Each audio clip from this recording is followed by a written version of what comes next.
Kemudian Ibu, Presiden RI Republik Indonesia Joko Widodo itu telah membentuk Badan Gizi Nasional. Menurut Ibu, bagaimana prospek dari adanya badan ini? Baik, saya juga baru lihat ya. Jadi kalau lihat usianya ini kan mungkin baru sekitar sebulan ya. Oke. Jadi kalau menurut pandangan pribadi saya ya, dengan adanya badan ini saya kira ini sangat bagus ya. Dan ini merupakan komitmen pemerintah sebenarnya. Kita bisa lihat ini adalah komitmen nyata pemerintah untuk mendukung penurunan masalah gizi ya, terutama masalah stunting.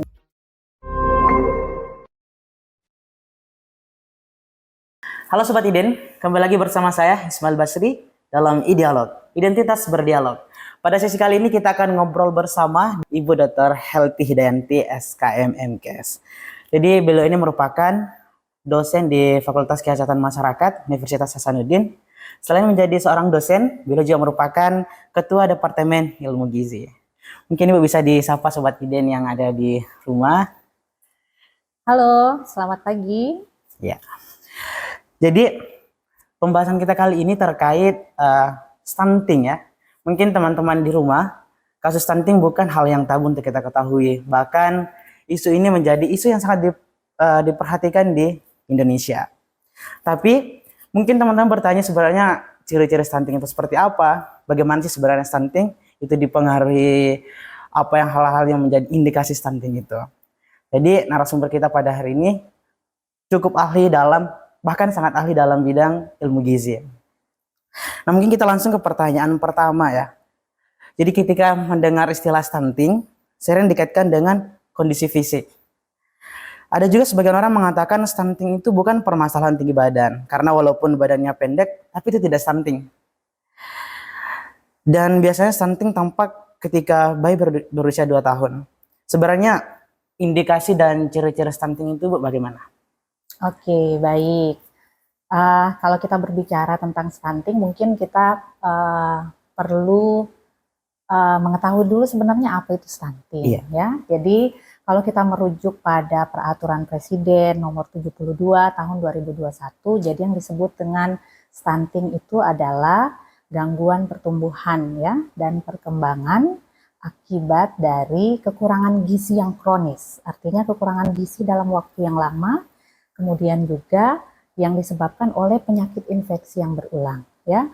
Dan kemudian ini ditandai dengan kondisi fisik terutama pada tinggi badan yang tidak sesuai dengan umur anak balita terutama.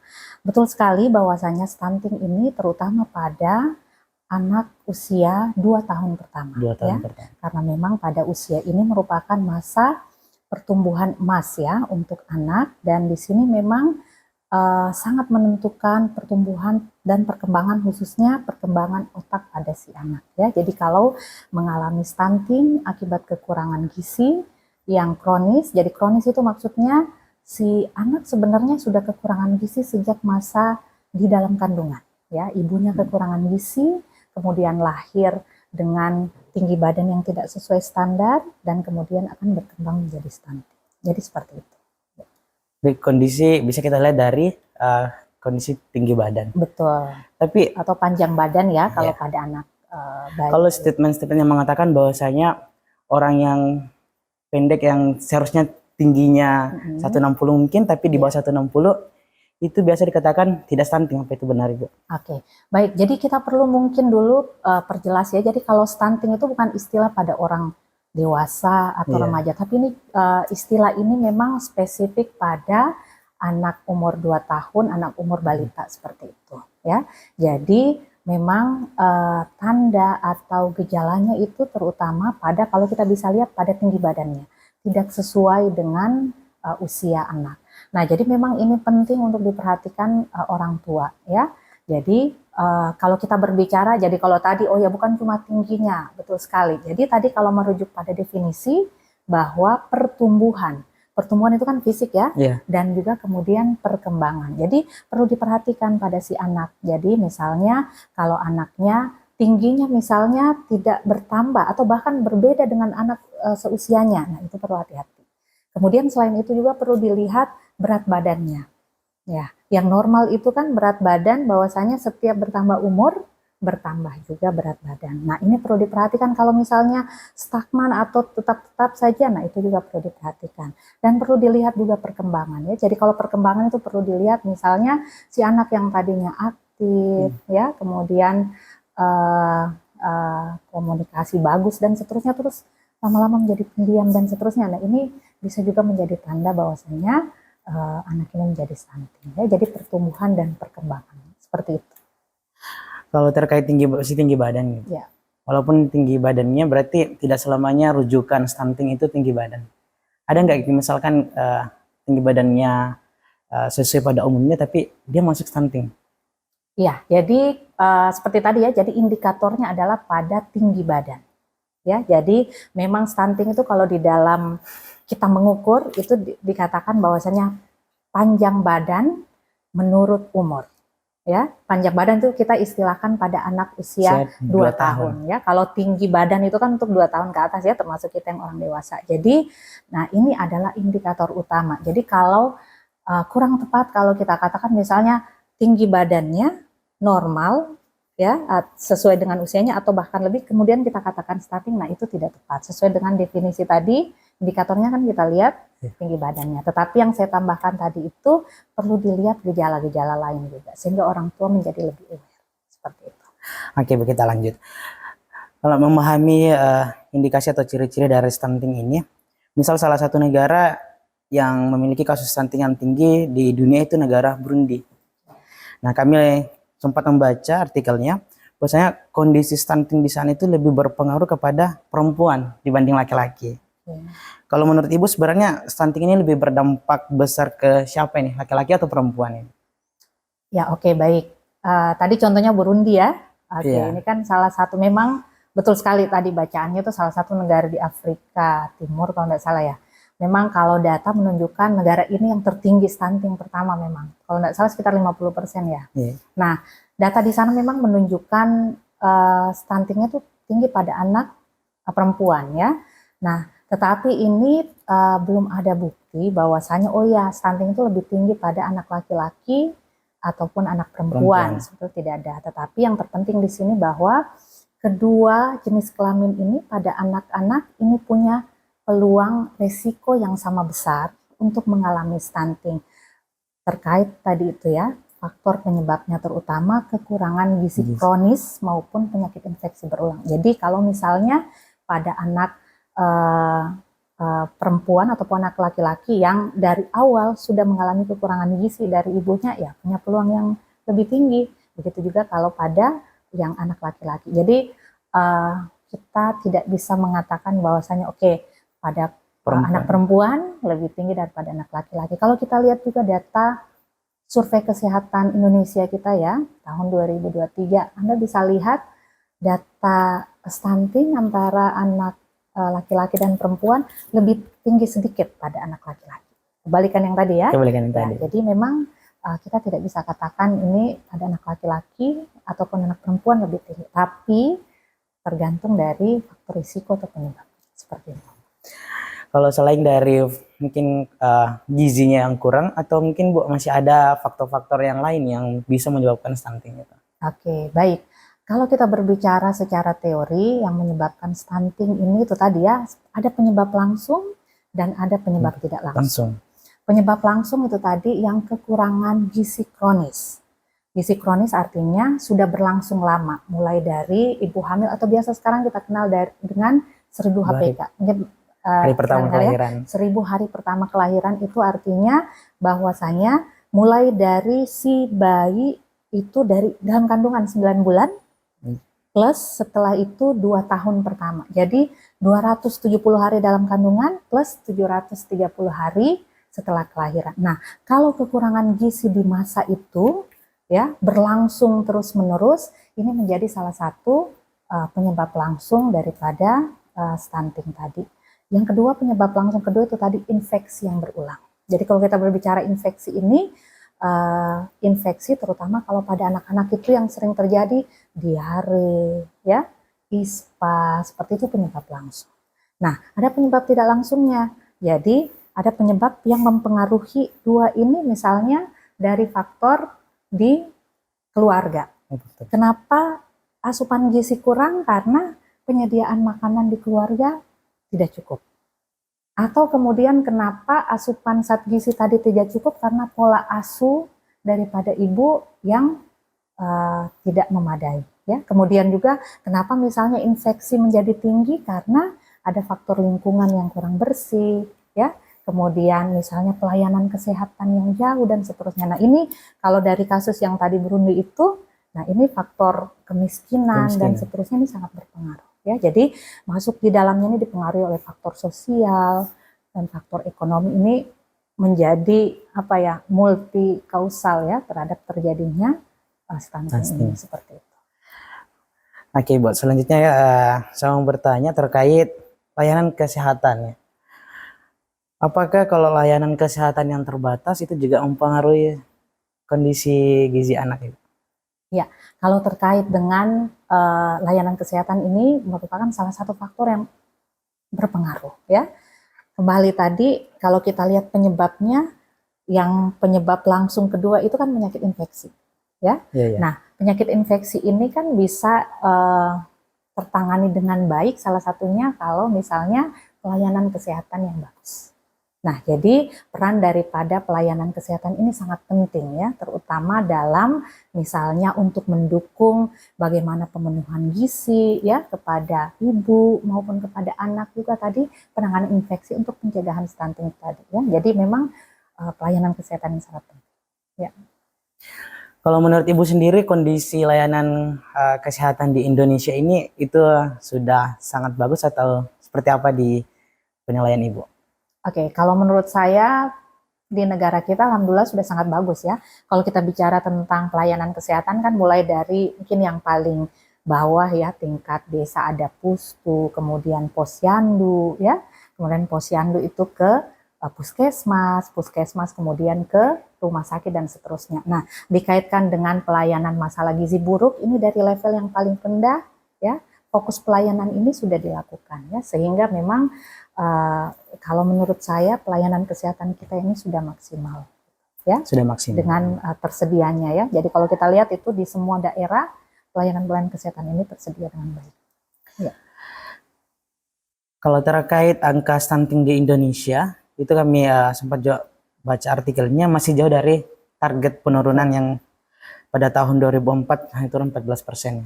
2004. Ya.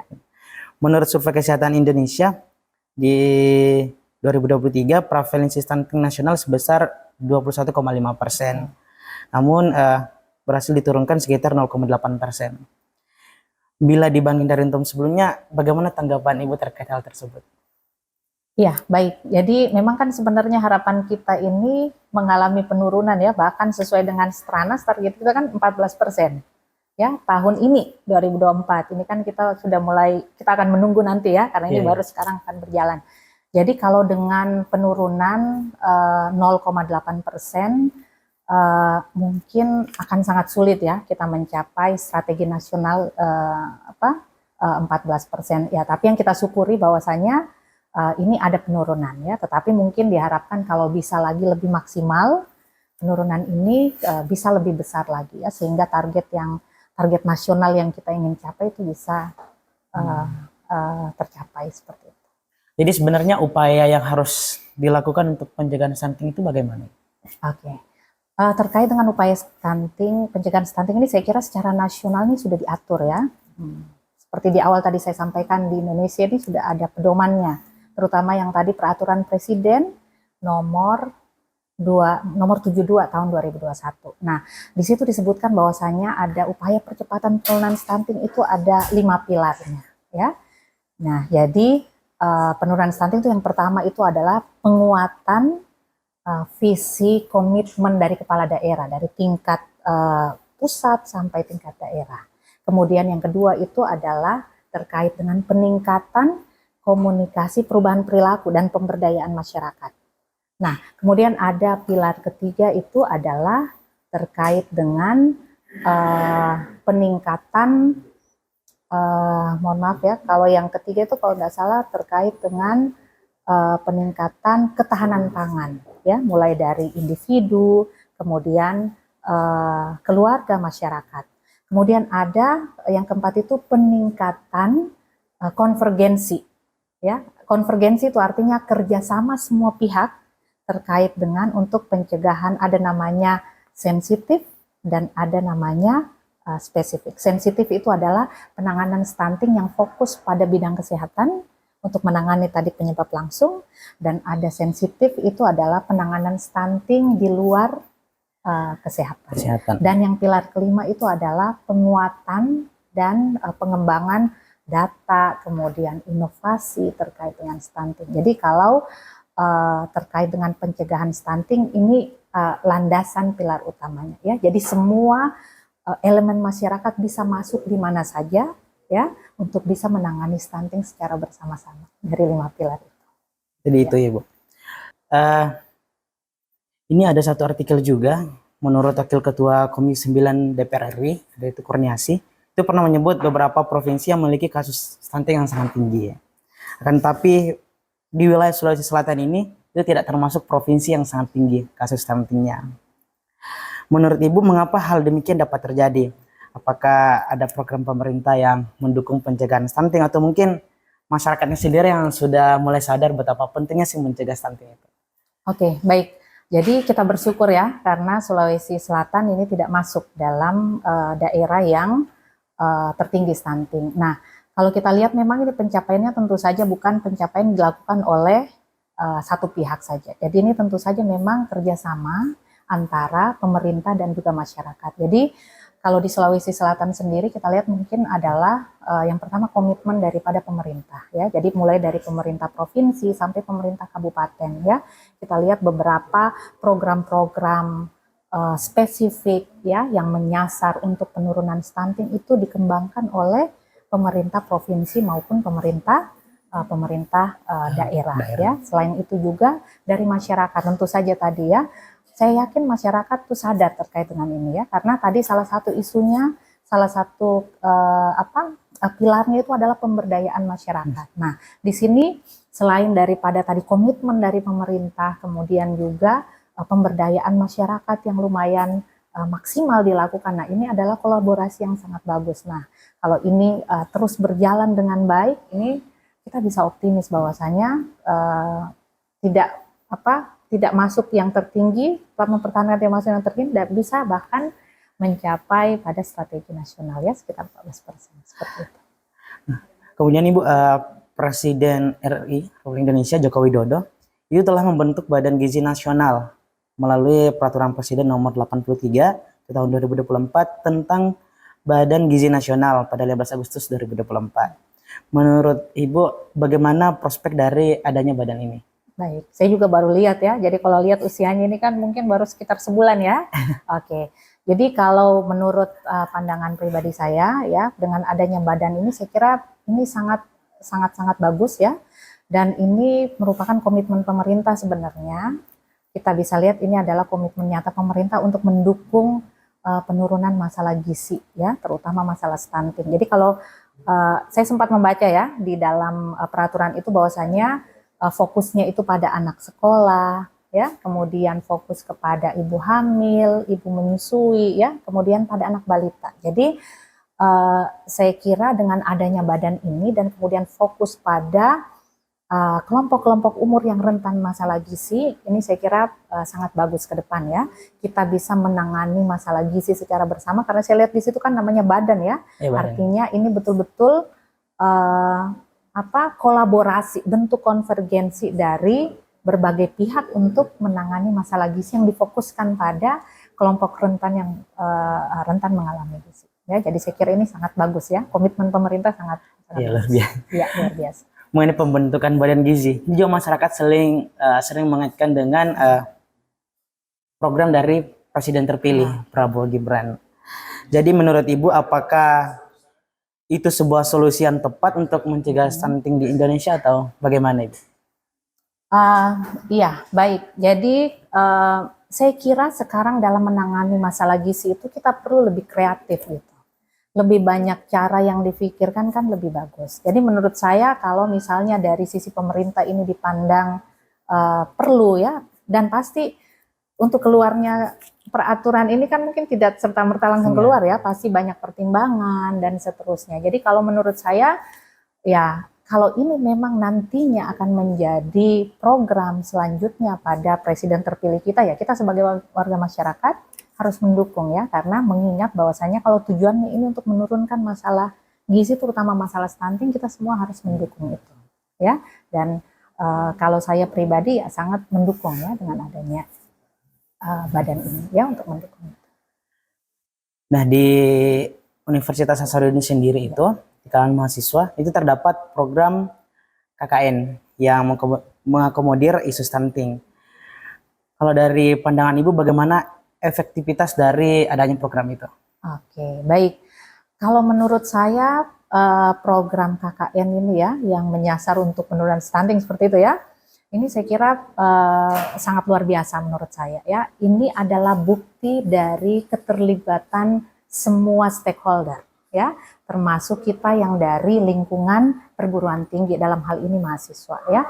Kalau kita kembali tadi di pilar ya, pilar kedua itu ada pemberdayaan masyarakat. Nah, kalau dengan adanya mahasiswa KKN di masyarakat itu kan bisa memfasilitasi pemberdayaan masyarakat untuk bisa menyelesaikan masalah gizi yang ada di sana, sehingga masyarakat menjadi sadar bahwasanya masalah itu adalah masalah masyarakat yang bisa diselesaikan oleh masyarakat sehingga efeknya menjadi jangka panjang.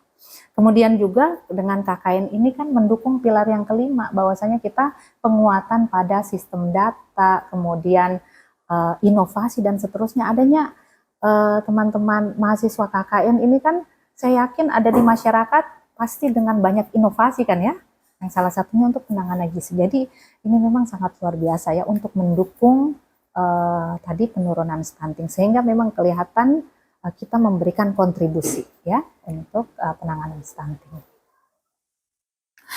Nah, Ibu, tadi yang kita sempat singgung terkait kondisi stunting di Sulawesi Selatan yang tidak termasuk ke dalam 5 besar kasus stunting tertinggi.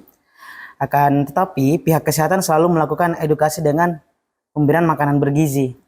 Berarti makan ikan di tingkat puskesmas. Menurut Ibu apakah langkah itu merupakan salah satu langkah terbaik yang dilakukan oleh Dinas Kesehatan atau bagaimana? Oke, baik. Kalau menurut saya ini merupakan salah satu langkah yang sangat baik ya.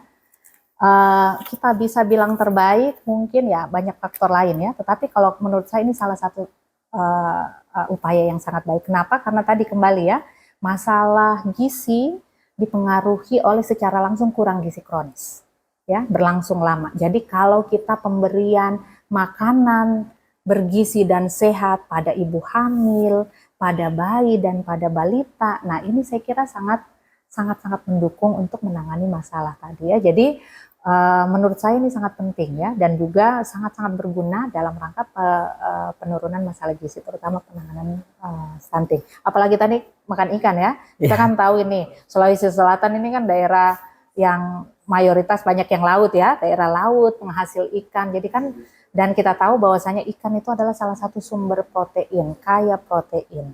Nah, kalau di masyarakat yang penghasil ikan kemudian tidak suka konsumsi ikan ya sebagai sumber protein, kemudian dampaknya gizi kurang, ini kan sangat disayangkan ya. Sehingga memang edukasi dan bahkan praktek untuk meningkatkan makan ikan itu sangat penting. Sangat diperlukan ya, Bu ya? Sangat diperlukan. Apakah harapan Ibu ke depan itu mungkin bisa disampaikan ke teman-teman yang lagi nonton terkait isu stunting ini? Atau mungkin ada tambahan sedikit tentang stunting, bahwa perlu kita sadari bahwa mencegah stunting itu betul-betul penting. Betul. Baik. Ya, jadi kalau kita berbicara masalah stunting ini adalah masalah nasional ya.